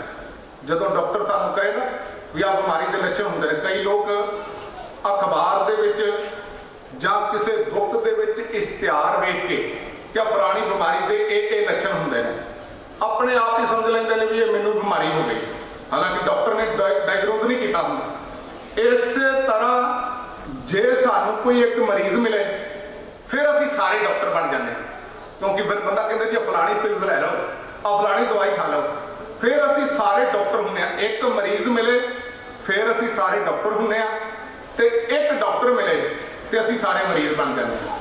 ਇਸੇ ਤਰ੍ਹਾਂ ਉਹ ਲੋਕ ਜਿਹੜੇ ਕੁਝ ਕਾਮਨ ਗੱਲਾਂ ਕਰਦੇ ਨੇ, ਜਿਵੇਂ ਬੰਦੇ ਨੂੰ ਕਹਿਣਗੇ ਜੀ ਤੁਸੀਂ ਤੇ ਸਾਰਿਆਂ ਦਾ ਭਲਾ ਕਰਦੇ ਹੋ ਪਰ ਤੁਹਾਡਾ ਕੋਈ ਭਲਾ ਨਹੀਂ ਸੋਚਦਾ। ਹਰ ਬੰਦਾ ਇਸੇ ਤਰ੍ਹਾਂ ਹੀ ਸੋਚਦਾ ਵੀ ਮੈਂ ਤਾਂ ਲੋਕਾਂ ਦਾ ਭਲਾ ਕਰ ਰਿਹਾ ਪਰ ਲੋਕ ਮੇਰਾ ਬੁਰਾ ਕਰਨਾ ਚਾਹੁੰਦੇ ਨੇ।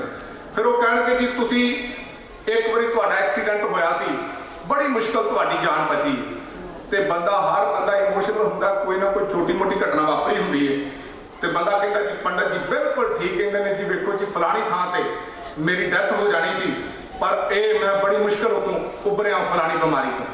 ਫਿਰ ਉਹ ਕਹਿਣਗੇ ਜੀ ਤੁਹਾਡੇ ਕੋਲ ਮਾਇਆ ਆਉਂਦੀ ਤੇ ਬੜੀ ਹੈ ਪਰ ਜਾਂਦੀ ਨਹੀਂ, ਦਿਸਦੀ ਬਰਕਤ ਨਹੀਂ ਹੁੰਦੀ। ਤੇ ਬੰਦਾ ਕਹਿੰਦਾ ਜੀ ਗੁਆਂਢੀਆਂ ਦੇ ਜ਼ਰੂਰ ਟਰੰਕ ਭਰੇ ਪਏ ਨੇ, ਬਿਲਕੁਲ ਠੀਕ ਹੈ ਗੱਲ ਵੀ ਮੇਰੇ ਕੋਲ ਮਾਇਆ ਆਈ ਤੇ ਬੜੀ ਹੈ ਪਰ ਟਿਕਦੀ ਨਹੀਂ।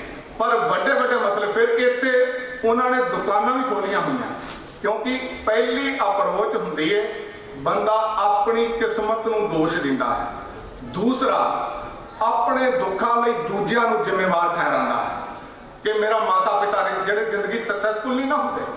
ਤੁਸੀਂ ਵੇਖੋ ਪਤਨੀ ਨੇ ਸਾਥ ਨਹੀਂ ਦਿੱਤਾ, ਮਾਤਾ ਪਿਤਾ ਪਰਿਵਾਰ ਨੇ ਸਾਥ ਨਹੀਂ ਦਿੱਤਾ, ਹਾਲਾਂਕਿ ਕੁਝ ਹੱਦ ਤੱਕ ਇਹ ਗੱਲਾਂ ਠੀਕ ਵੀ ਹੁੰਦੀਆਂ ਨੇ, ਪਰ ਬੰਦਾ ਦੂਜਿਆਂ ਤੇ ਦੋਸ਼ ਮੜ ਕੇ ਦੂਜਿਆਂ ਪ੍ਰਤੀ ਨਫ਼ਰਤ, ਫਿਰ ਸਮਾਜ ਦੇ ਪ੍ਰਤੀ ਕਤਲੋ ਗਾਰਤ ਵਾਲੀਆਂ ਗੱਲਾਂ, ਇੱਥੋਂ ਤੱਕ ਵੀ ਰੱਬ ਦੇ ਪ੍ਰਤੀ ਵੀ ਬੰਦਾ, ਜਿਸ ਰੱਬ ਨੇ ਪੈਦਾ ਕੀਤਾ ਤੇ ਬੰਦਾ ਕਹਿੰਦਾ ਜੀ ਰੱਬ ਵੀ ਮੇਰਾ ਵੈਰੀ ਬਣ ਗਿਆ। ਵੇਖੋ ਦੂਜਿਆਂ ਦੀ ਜ਼ਿੰਦਗੀ 'ਚ ਬੜਾ ਸੁੱਖ ਹੈ ਤੇ ਮੈਨੂੰ ਰੱਬ ਵੀ ਦੁੱਖ ਦੇਣ ਤੇ ਆ ਗਿਆ। ਇੱਥੋਂ ਤੱਕ ਵੀ ਧਾਰਮਿਕ ਸਥਾਨਾਂ ਤੇ ਵੀ ਜਦੋਂ ਬੰਦਾ ਹੁੰਦਾ ਨਾ ਤੇ ਬੜਾ ਬਹੁਤੀ ਵਾਰੀ ਗੁਰੂ ਦਾ, ਰੱਬ ਦਾ ਹੁਕਮ ਸਮਝਣ ਤੇ ਮੰਨਣ ਦੀ ਬਜਾਏ ਬੰਦਾ ਅਰਦਾਸਾਂ ਦੇ ਰੂਪ ਦੇ ਵਿੱਚ ਰੱਬ ਨੂੰ ਹੁਕਮ ਕਰਨ ਵਾਸਤੇ ਆਇਆ ਹੁੰਦਾ। ਬੰਦਾ ਆਪਣੀਆਂ ਅਰਦਾਸਾਂ ਦੇ ਰਾਹੀਂ ਰੱਬ ਨੂੰ ਸਮਝਾ ਰਿਹਾ ਹੁੰਦਾ ਕਿ ਤੈਨੂੰ ਮੇਰੇ ਲਈ ਕੀ ਕਰਨਾ ਚਾਹੀਦਾ, ਕਿਵੇਂ ਕਰਨਾ ਚਾਹੀਦਾ, ਕਦੋਂ ਕਰਨਾ ਚਾਹੀਦਾ। ਬੰਦੇ ਦੀ ਕੋਸ਼ਿਸ਼ ਹੁੰਦੀ ਹੈ ਕਿ ਮਰਜ਼ੀ ਮੇਰੀ ਹੋਵੇ, ਸ਼ਕਤੀ ਰੱਬ ਦੀ ਹੋਵੇ, ਜੋ ਮੈਂ ਰੱਬ ਨੂੰ ਕਹਾਂ ਉਹ ਕਰਦਾ ਜਾਏ ਤਾਂ ਠੀਕ ਹੈ। ਜੇ ਕਿਧਰੇ ਬੰਦੇ ਦੀ ਪ੍ਰੇਅਰ ਕਬੂਲ ਨਾ ਹੋਵੇ, ਬੰਦਾ ਫਟ ਰੱਬ ਦੇ ਖਿਲਾਫ ਬਗਾਵਤ ਕਰਦਾ। ਬੰਦਾ ਕਹਿੰਦਾ ਜੀ ਬੜਾ ਗੁਰਦੁਆਰਿਆਂ 'ਚ ਜਾ ਕੇ ਵੇਖ ਲਿਆ, ਬੜੀਆਂ ਸੁਖਮਨੀਆਂ ਦੇ ਪਾਠ ਕਰ ਲਏ। ਇਸ ਕਰਕੇ ਇੱਕ ਵਿਦਵਾਨ ਨੇ ਕਿਹਾ ਸੀ ਕਿ ਮਨਮੁਖ ਬੰਦੇ ਦਾ ਰੱਬ ਜੰਮਦਾ ਮਰਦਾ ਰਹਿੰਦਾ, ਕਿਉਂਕਿ ਅਸਲੀ ਰੱਬ ਤੇ ਜੰਮਦਾ ਮਰਦਾ ਨਹੀਂ, ਪਰ ਮਨਮੁਖ ਬੰਦਾ ਆਪਣੀਆਂ ਗਰਜ਼ਾਂ ਦੇ ਨਾਲ ਅਸਲੀ ਰੱਬ ਦਾ ਕਨਸੈਪਟ ਸਮਝਣ ਦੀ ਬਜਾਏ ਦਿਮਾਗ ਦੇ ਵਿੱਚ ਇਮੇਜਿਨ ਕਰਦਾ ਵੀ ਰੱਬ ਇਸ ਤਰ੍ਹਾਂ ਦਾ ਹੋਏਗਾ, ਉਸ ਰੱਬ ਦੇ ਸਾਹਮਣੇ ਪ੍ਰੇਅਰਸ ਕਰਦਾ, ਤੇ ਜਦੋਂ ਪ੍ਰੇਅਰਸ ਪੂਰੀਆਂ ਨਾ ਹੋਣ ਉਸੇ ਰੱਬ ਨੂੰ ਮਿਟਾ ਦਿੰਦਾ ਆਪਣੀ ਕਲਪਨਾ 'ਚ, ਕਿਉਂਕਿ ਹਕੀਕੀ ਰੱਬ ਨਾਲ ਉਹਦਾ ਵਾਹ ਨਹੀਂ ਪਿਆ ਹੁੰਦਾ ਵੀ ਉਹਦੇ ਜ਼ਰਰੇ ਜ਼ਰਰੇ ਦੇ ਵਿੱਚ ਉਹ ਵਿਆਪਕ ਹੈ। ਇਸ ਕਰਕੇ ਮਨਮੁਖ ਬੰਦੇ ਦੀਆਂ ਅਰਦਾਸਾਂ ਪੂਰੀਆਂ ਹੁੰਦੀਆਂ ਰਹਿਣ ਤਾਂ ਰੱਬ ਦੀ ਹੋਂਦ ਮੰਨਦਾ ਹੈ, ਜੇ ਅਰਦਾਸਾਂ ਪੂਰੀਆਂ ਨਾ ਹੋਣ ਤੇ ਆਪ ਹੀ ਰੱਬ ਨੂੰ ਇਨਵੈਂਟ ਕਰਦਾ ਤੇ ਡਿਸਟਰੋਏ ਕਰ ਦਿੰਦਾ ਆਪਣੀ ਕਲਪਨਾ ਦੇ ਵਿੱਚੋਂ। ਇਸ ਕਰਕੇ ਮਨਮੁਖ ਬੰਦੇ ਦਾ ਰੱਬ ਵੀ ਜੰਮਦਾ ਮਰਦਾ ਰਹਿੰਦਾ ਹੈ। ਤੇ ਰੱਬ ਨੂੰ ਦੋਸ਼ ਦੇਣ ਦੀ ਬਜਾਏ ਹੋਰ ਕੁਦਰਤ ਦੀਆਂ ਬੜੀਆਂ ਸ਼ਕਤੀਆਂ ਨੂੰ ਦੁਖੀ ਬੰਦਾ ਜਿਹੜਾ ਦੋਸ਼ ਦਿੰਦਾ ਹੈ। ਅੱਜ ਵੇਖੋ ਬੰਦਾ ਕਈ ਵਾਰੀ ਬੰਦੇ ਨੂੰ ਸਮਝ ਲੈਂਦਾ ਵੀ ਆ ਫਲਾਣਾ ਬੰਦਾ ਮੇਰੇ ਲਈ ਲੱਕੀ ਹੈ ਤੇ ਫਲਾਣਾ ਬੰਦਾ ਮੇਰੇ ਲਈ ਮਨਹੂਸ ਹੈ। ਬੜੇ ਲੋਕ ਨੇ ਜਿਹੜੇ ਕਹਿੰਦੇ ਨੇ ਕਿ ਸਾਡੇ ਅੱਜ ਤਾਂ ਟੀਵੀ ਤੇ ਵੀ ਜੇ ਹਿੰਦੁਸਤਾਨ ਦੇ ਮੀਡੀਆ, ਕਿਉਂਕਿ ਸਾਡਾ ਵੀ ਬਹੁਤ ਜ਼ਿਆਦਾ ਇਸ ਤਰ੍ਹਾਂ ਹੀ ਪੈਂਦਾ ਤੇ ਉਹ ਕਹਿੰਦੇ ਨੇ ਫਲਾਣੇ ਬੰਦੇ ਦਾ ਕੰਮ ਚੱਲ ਰਿਹਾ ਸੀ ਤੇ ਉਹਦੀ ਨਜ਼ਰ ਲੱਗ ਗਈ, ਨਜ਼ਰ ਲੱਗਣ ਨੂੰ ਜਿਹੜਾ ਮੰਨਿਆ ਜਾਂਦਾ। ਤੇ ਬੰਦਾ ਵੀ ਭਰਮ ਪਾ ਲੈਂਦਾ ਵੀ ਫਲਾਣਾ ਬੰਦਾ ਜਦੋਂ ਮਿਲਦਾ ਸੀ ਉਦੋਂ ਮੇਰਾ ਨੁਕਸਾਨ ਹੋ ਜਾਂਦਾ। ਤੁਸੀਂ ਵੇਖੋ ਪਿੰਡਾਂ ਦੇ ਵਿੱਚ ਨਾ, ਪੰਜਾਬ ਦੇ ਵਿੱਚ ਖਾਸ ਕਰਕੇ ਲੋਕ ਪਿੰਡਾਂ 'ਚ ਕਹਿੰਦੇ ਹੁੰਦੇ ਸਨ ਜਿਨ੍ਹਾਂ ਨੂੰ ਕਿਧਰੇ ਨੰਬਰਦਾਰ ਮਿਲ ਪਏ ਨਾ ਤੇ ਉਹਦਾ ਕੰਮ ਨਹੀਂ ਬਣਦਾ ਜਾਂ ਉਹਦਾ ਨੁਕਸਾਨ ਹੋ ਜਾਂਦਾ। ਉਹਦਾ ਕਾਰਨ ਵੀ ਬਹੁਤੇ ਨੰਬਰਦਾਰ ਅੰਗਰੇਜ਼ ਗਵਰਨਮੈਂਟ ਦੀ ਨੌਕਰੀ ਕਰਦੇ ਸਨ, ਮਾਮਲਾ ਆਦਿ ਕੋ ਗੁਰਾਣਾ ਹੁੰਦਾ ਸੀ। ਕਈ ਵਾਰੀ ਪਿੰਡਾਂ ਦੇ ਵਿੱਚ ਬੰਦਿਆਂ ਨੂੰ ਝੂਠਾ ਫਸਾ ਵੀ ਦਿੰਦੇ ਸਨ ਤੇ ਜ਼ਾਲਮ ਵੀ ਸਾਬਤ ਹੁੰਦੇ ਸਨ। ਤੇ ਉਹਨਾਂ ਲੋਕ ਫਿਰ ਜੇ ਮਾਮਲਾ ਲੈਣਾ ਤੇ ਕਿਉਂਕਿ ਪੁਰਾਣੇ ਬਜ਼ੁਰਗ ਲਿਹਾਜ਼ ਨਹੀਂ ਸੀ ਕਰਦੇ, ਜਿਹਦੀ ਮਰਜ਼ੀ ਸਵੇਰੇ ਸਵੇਰੇ ਲਾਹ ਪਾ ਕਰਦੇ ਨੇ, ਸਾਰਾ ਦਿਨ ਬੰਦੇ ਦਾ ਮੂਡ ਅਪਸੈਟ ਰਹਿੰਦਾ ਸੀ। ਤੇ ਲੋਕਾਂ ਨੇ ਇਹੋ ਜਿਹੀਆਂ ਖਬਰਾਂ ਹੀ ਬਣਾ ਦਿੱਤੀਆਂ ਸਨ, ਫੈਲਾ ਦਿੱਤੀਆਂ ਸੀ ਅਫਵਾਹਾਂ ਕਿ ਜਿਨ੍ਹਾਂ ਨੂੰ ਨੰਬਰਦਾਰ ਮਿਲ ਜਾਏ ਨਾ ਉਹਦਾ ਸਾਰਾ ਦਿਨ ਕੰਮ ਨਹੀਂ ਬਣਦਾ। ਇਸ ਤਰ੍ਹਾਂ ਦੀਆਂ ਅਫਵਾਹਾਂ ਰਹੀਆਂ। ਤੇ ਸੱਚ ਵੀ ਬੰਦਾ ਕਈ ਵਾਰੀ ਪਾਰਟੀਕੂਲਰ ਕਿਸੇ ਬੰਦੇ ਨੂੰ ਤੋਂ ਨਫ਼ਰਤ ਹੇਟ ਕਰਨ ਲੱਗ ਪੈਂਦਾ ਵੀ ਫਲਾਣਾ ਬੰਦਾ ਮਿਲਦਾ ਤੇ ਮੇਰੀ ਜ਼ਿੰਦਗੀ 'ਚ ਦੁੱਖ ਵਾਪਰ ਜਾਂਦਾ, ਫਲਾਣੇ ਬੰਦੇ ਦੀ ਨਜ਼ਰ ਮੈਨੂੰ ਲੱਗਦੀ ਤੇ ਦੁੱਖ। ਫਿਰ ਇੱਥੋਂ ਤੱਕ ਗੁਰੂ ਸਾਹਿਬ ਨੇ ਕਿਹਾ ਕੁਦਰਤ ਰੱਬ ਨੇ ਬਣਾਈ, ਸਾਰੇ ਦਿਨ ਰੱਬ ਨੇ ਬਣਾਏ ਨੇ, ਪਰ ਰੱਬ ਦੀ ਕੁਦਰਤ ਨਾਲ ਵੀ ਹੇਟ ਪੈਦਾ ਹੋ ਜਾਂਦੀ ਦੁਖੀ ਬੰਦੇ ਨੂੰ। ਤੇ ਬੰਦਾ ਕਹਿੰਦਾ ਜੀ ਆ ਫਲਾਣਾ ਦਿਨ ਚੜ੍ਹਦਾ ਤੇ ਮੇਰੀ ਜ਼ਿੰਦਗੀ 'ਚ ਦੁੱਖ ਆ ਜਾਂਦਾ, ਆ ਸ਼ਨੀਵਾਰ ਮੇਰੇ ਲਈ ਬੜਾ ਜਿਹੜਾ ਅਨਲੱਕੀ ਜਿਹੜਾ ਸਾਬਤ ਹੁੰਦਾ, ਫਲਾਣਾ ਦਿਨ ਚੜ੍ਹੇ ਮੇਰੇ ਲਈ ਜਿਹੜਾ ਲੱਕੀ ਹੁੰਦਾ। ਇੱਥੋਂ ਤੱਕ ਵੀ ਕਿਸੇ ਖਾਸ ਥਾਂ ਨਾਲ ਨਫ਼ਰਤ ਕਰਨ ਲੱਗ ਪੈਂਦਾ। ਬੰਦਾ ਕਹਿੰਦਾ ਜੀ ਫਲਾਣੀ ਥਾਂ ਤੇ ਗਿਆ ਸੀ ਤੇ ਮੇਰਾ ਨੁਕਸਾਨ ਹੋ ਗਿਆ। ਤੇ ਕਈਆਂ ਥਾਵਾਂ ਨੂੰ ਉਹ ਇਸ ਤਰ੍ਹਾਂ ਭਰਮ ਦੇ ਵਿੱਚ ਸਮਝ ਲੈਂਦਾ ਵੀ ਇੱਥੇ ਸਪੈਸ਼ਲ ਤਾਕਤ ਤੇ ਸੁੱਖ ਪੈਦਾ ਹੋ ਜਾਂਦਾ। ਇੱਥੋਂ ਤੱਕ ਵੀ ਸਿੱਖਾਂ ਦੇ ਅੰਦਰ ਵੀ ਇੱਕ ਖਿਆਲ ਹੈ, ਉਹ ਕਹਿੰਦੇ ਨੇ ਵੀ ਜੇ ਫਲਾਣੇ ਗੁਰਦੁਆਰੇ ਚਲੇ ਜਾਈਏ ਨਾ ਉੱਥੇ ਮਨੋਕਾਮਨਾਵਾਂ ਪੂਰੀਆਂ ਹੁੰਦੀਆਂ। ਅਸਲ ਦੇ ਵਿੱਚ ਜਦੋਂ ਅਸੀਂ ਇਹ ਭਰਮ ਪਾਲ ਰਹੇ ਹਾਂ ਇਹਦਾ ਮਤਲਬ ਸਾਨੂੰ ਗੁਰੂ ਗ੍ਰੰਥ ਸਾਹਿਬ ਤੇ ਬਲੀਵ ਨਹੀਂ ਹੈ ਕਿ ਹਰ ਗੁਰਦੁਆਰੇ ਦੇ ਵਿੱਚ ਗੁਰੂ ਗ੍ਰੰਥ ਸਾਹਿਬ ਨੇ। ਸਰਬ ਸੁੱਖਾਂ ਦਾ ਦਾਤਾ ਸਤਿਗੁਰ ਤਾਕੀ ਸ਼ਰਣੀ ਪਾਈ ਹੈ। ਸਾਨੂੰ ਤੇ ਯਕੀਨ ਹੋਣਾ ਚਾਹੀਦਾ ਵੀ ਹਰ ਥਾਂ ਤੇ ਗੁਰੂ ਸੁਣਦਾ ਹੈ, ਪਰ ਜਦੋਂ ਅਸੀਂ ਸੁਣਦੇ ਹਾਂ ਵੀ ਕੇਵਲ ਵਿਸ਼ੇਸ਼ ਥਾਂ ਤੇ ਜਾਈਏ, ਫਲਾਣੇ ਗੁਰਦੁਆਰੇ ਦੇ ਵਿੱਚ ਜ਼ਿਆਦਾ ਅਰਦਾਸਾਂ ਪੂਰੀਆਂ ਹੁੰਦੀਆਂ ਨੇ ਤੇ ਜੇ ਆਮ ਗੁਰਦੁਆਰੇ 'ਚ ਪਿੰਡ ਵਾਲੇ 'ਚ ਜਾਂ ਨੇੜੇ ਚਲੇ ਜਾਈਏ ਉੱਥੇ ਅਰਦਾਸਾਂ ਘੱਟ ਹੁੰਦੀਆਂ, ਇਹਦਾ ਮਤਲਬ ਬੰਦਾ ਦੁਖੀ ਇਹਨਾਂ ਭਰਮਾਂ ਦੇ ਵਿੱਚ ਵੀ ਗਵਾਚ ਜਾਂਦਾ। ਫਿਰ ਇੱਥੋਂ ਤੱਕ ਵੀ ਗ੍ਰਹਿਣ ਜਿਹਦਾ ਆਮ ਬੰਦੇ ਨੂੰ ਕੋਈ ਨੌਲੇਜ ਨਹੀਂ, ਤੇ ਹਿੰਦੁਸਤਾਨ ਦੇ ਵੱਖ-ਵੱਖ ਜੋਤਸ਼ੀ ਕਹਿ ਰਹੇ ਨੇ ਤੁਹਾਡੇ ਫਲਾਣੇ ਘਰ ਦੇ ਵਿੱਚ ਫਲਾਣਾ ਗ੍ਰਹਿ ਆ ਗਿਆ ਤੇ ਇਹਨੇ ਤੁਹਾਨੂੰ ਤਬਾਹ ਕਰ ਦੇਣਾ, ਇਹ ਫਲਾਣਾ ਆ ਜਾਏਗਾ ਤੇ ਤੁਹਾਡੀ ਜ਼ਿੰਦਗੀ ਜਿਹੜੀ ਠੀਕ ਹੋ ਜਾਏਗੀ।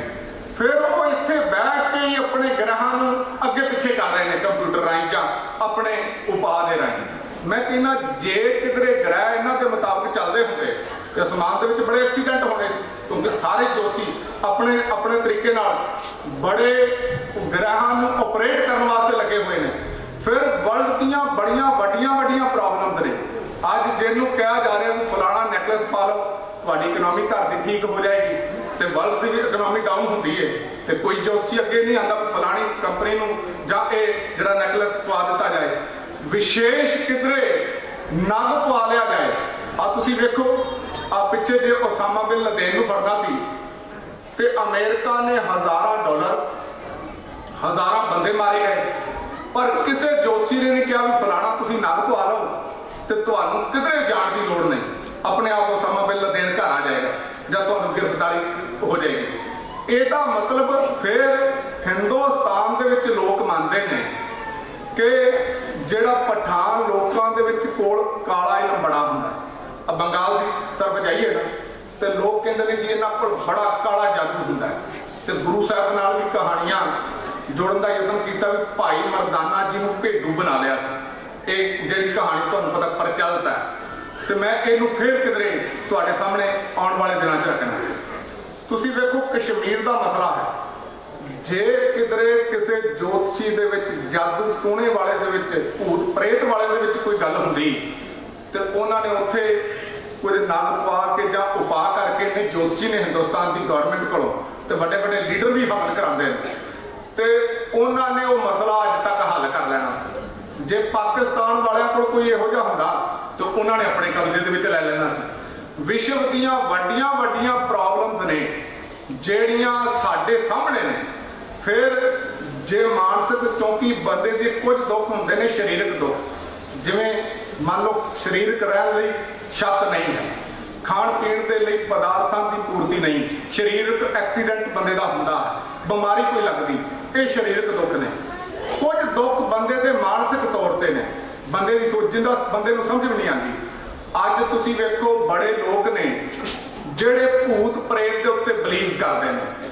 ਹਾਲਾਂਕਿ ਬਿਮਾਰੀਆਂ ਹੁੰਦੀਆਂ ਸਾਈਕੋਲੋਜੀ ਦੇ, ਜਿਨ੍ਹਾਂ ਨੇ ਪੜ੍ਹੀ ਹੈ ਕਿ ਸਾਈਜ਼ੋਫਰੇਨੀਆ ਵਗੈਰਾ ਹੋਰ ਕਈ ਕਿਸਮ ਦੀਆਂ ਬਿਮਾਰੀਆਂ ਨੇ ਜਿਹਦੇ ਵਿੱਚ ਬੰਦੇ ਨੂੰ ਲੱਗਦਾ ਵੀ ਫਲਾ ਕੋਈ ਚੀਜ਼ ਪ੍ਰਵੇਸ਼ ਕਰ ਗਈ ਹਿੰਦੁਸਤਾਨ 'ਚ, ਕਿਉਂਕਿ ਲਗਾਤਾਰ ਅਸੀਂ ਅੰਧ ਵਿਸ਼ਵਾਸ ਹੁੰਦੇ ਰਹੇ। ਪਰ ਹਕੀਕੀ ਤੌਰ ਤੇ ਗੁਰੂ ਗ੍ਰੰਥ ਸਾਹਿਬ ਦੀ ਬਾਣੀ ਦੇ ਵਿੱਚ ਇੱਕ ਵੀ ਪ੍ਰਮਾਣ ਨਹੀਂ ਕਿ ਕੋਈ ਦੂਸਰੀ ਆਤਮਾ ਸਾਡੇ ਸਰੀਰ ਨੂੰ ਆਕੂਪਾਈ ਕਰੇ ਤੇ ਆਪਣੇ ਕਰਮ ਕਰਵਾਉਣ ਲੱਗ ਜਾਏ ਆਪਣੀ ਮਰਜ਼ੀ ਦੇ ਨਾਲ। ਨਹੀਂ ਤੇ ਤੁਸੀਂ ਆ ਵੇਖੋ, ਆ ਕੁਝ ਸਮਾਂ ਪਹਿਲਾਂ ਨਾ ਕੈਨੇਡਾ ਦੇ ਅੰਦਰ ਟੀਵੀ ਦੇ ਉੱਤੇ ਡਿਬੇਟ ਚੱਲ ਰਹੀ ਸੀ, ਰੇਡੀਓ ਦੇ ਉੱਤੇ ਖਾਸ, ਤੇ ਸਾਰੇ ਲੋਕ, ਕਿਉਂਕਿ ਸਿੱਖ ਕੌਮ ਦੇ ਅੰਦਰ ਵੀ ਅੱਧੇ ਲੋਕ ਬਾਣੀ ਪੜ੍ਹਦੇ ਨੇ ਤੇ ਅੱਧੇ ਨਹੀਂ ਪੜ੍ਹਦੇ, ਬਹੁਤ ਸਾਰੇ ਹਿੱਸਾ ਜਿਹੜਾ ਬਾਣੀ ਨਹੀਂ ਪੜ੍ਹਦੇ, ਤੇ ਕੁਝ ਕਹਿ ਰਹੇ ਸੀ ਵੀ ਭੂਤ ਪ੍ਰੇਤ ਹੁੰਦੇ ਨੇ, ਦੂਸਰੇ ਕਹਿ ਰਹੇ ਸੀ ਭੂਤ ਪ੍ਰੇਤ ਨਹੀਂ ਹੁੰਦੇ। ਤੇ ਉੱਥੇ ਇੱਕ ਗਿਆਨੀ ਜੀ ਨੇ ਫੋਨ ਕੀਤਾ, ਟਾਕ ਸ਼ੋ ਚੱਲ ਰਿਹਾ ਸੀ, ਕਹਿਣ ਲੱਗੇ ਵੇਖੋ ਮੈਂ ਕੈਨੇਡਾ ਦੇ ਵਿੱਚ ਕੁਝ ਸਮੇਂ ਤੋਂ ਰਹਿ ਰਿਹਾ।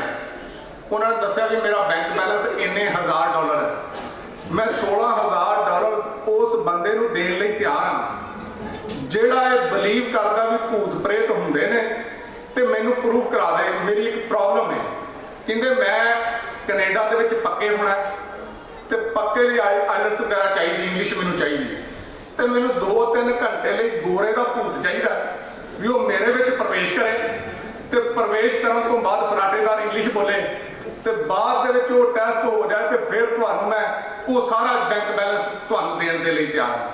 ਤੇ ਸਾਰੀ ਜਿਹੜੀ ਡਿਬੇਟ ਉਧਰ ਘੁੰਮ ਗਈ ਵੀ ਜਿਹਦੇ ਕੋਲ ਹੈ ਭੂਤ, ਹਾਲਾਂਕਿ ਵੇਖਿਆ ਕਿਸੇ ਨੇ ਨਹੀਂ, ਤੇ ਬਿਮਾਰੀਆਂ ਹੁੰਦੀਆਂ ਮਾਨਸਿਕ ਤੌਰ ਤੇ ਬੰਦਾ ਬੜਾ ਬੁਰੀ ਤਰ੍ਹਾਂ ਜਿਹੜਾ ਉਲਝਦਾ ਹੈ। ਇਸ ਕਰਕੇ ਇਹ ਸਾਰੇ ਵੇਖੋ ਦੁੱਖ ਸੁੱਖ ਦੀ ਚਾਹਤ ਤੇ ਦੁੱਖਾਂ ਦੇ ਡਰ ਦਾ ਇੱਕ ਦੋ ਨਹੀਂ, ਬੜਾ ਲੰਮਾ ਚੌੜਾ ਜਿਹੜਾ ਕਾਰੋਬਾਰ ਹੈ ਧਰਮ ਦੀ ਦੁਨੀਆ ਦੇ ਅੰਦਰ ਵੀ, ਜਿਹੜਾ ਧਾਗੇ ਤਵੀਜ਼ ਤੋਂ ਲੈ ਕੇ ਫਿਰ ਰਾਜਨੀਤਿਕ ਦੁੱਖ ਕੁਝ ਹੁੰਦੇ ਨੇ, ਕੁਝ ਸਮਾਜਿਕ ਦੁੱਖ ਹੁੰਦੇ ਨੇ ਤੇ ਕੁਝ ਕੌਮੀ ਤੌਰ ਤੇ ਦੁੱਖ ਹੁੰਦੇ ਨੇ। ਜਿਵੇਂ ਆਪਤਿਤ ਪੁਣੇ ਦੀ ਸਮੱਸਿਆ, ਇਹ ਕਿਸੇ ਹੋਰ ਕੌਮ ਦਾ ਦੁੱਖ ਨਹੀਂ ਹੈ। ਇਸੇ ਤਰ੍ਹਾਂ ਕੁਝ ਧਾਰਮਿਕ ਦੁੱਖ ਜਨਮ ਲੈਂਦੇ ਨੇ, ਜਿਵੇਂ ਆ ਧਾਰਮਿਕ ਅਸਥਾਨ ਜਿਹਦੇ ਬਾਰੇ ਜਿੱਥੇ ਸਾਡਾ ਗੁਰੂ ਗ੍ਰੰਥ ਸਾਹਿਬ ਜੀ ਨੇ, ਤੇ ਗੁਰੂ ਗ੍ਰੰਥ ਸਾਹਿਬ ਜੀ ਦੇ ਬਾਰੇ ਅਸੀਂ ਸਾਰੇ ਪੜ੍ਹਨੇ ਆ ਕਿ ਆਨੰਦ ਸੋਮੋ ਵਡਭਾਗਿਓ ਸਤਿਗੁਰੂ ਸਗਲ ਮਨੋਰਥ ਪੂਰੇ, ਜਿੱਥੋਂ ਸਾਰੇ ਮਨੋਰਥ ਪੂਰੇ ਹੁੰਦੇ ਨੇ, ਤੇ ਆਨੰਦ ਪਿਆ ਮੇਰੀ ਮਾਏ ਸਤਿਗੁਰੂ ਮੈਂ ਪਾਇਆ, ਜਾਂ ਸਰਬ ਸੁਖਾਂ ਦਾ ਦਾਤਾ ਸਤਿਗੁਰ ਤਾਂ ਕੀ ਸ਼ਰਨੀ ਪਾਈ ਹੈ। ਪਰ ਇਹ ਜਦੋਂ ਧਾਰਮਿਕ ਅਸਥਾਨ ਕੁਝ ਬੰਦੇ ਕਬਜ਼ਾ ਕਰਨਾ ਚਾਹਣ, ਗਲਤ ਢੰਗ ਦੇ ਨਾਲ ਇਹਨੂੰ ਚਲਾਉਣਾ ਚਾਹਣ, ਆਪਸ ਵਿੱਚ ਧੜੇਬਾਜ਼ੀਆਂ ਦੀ ਲੜਾਈ ਹੋਵੇ ਤੇ ਭਰਾ ਮਾਰੂ ਜੰਗ ਸ਼ੁਰੂ ਹੋ ਜਾਏ, ਸਿੱਖ ਦੀਆਂ ਪੱਗਾਂ ਲਾਉਣ ਲੱਗ ਪੈਣ, ਇਹ ਕੌਮੀ ਦੁੱਖ ਬਣ ਜਾਂਦੇ ਨੇ।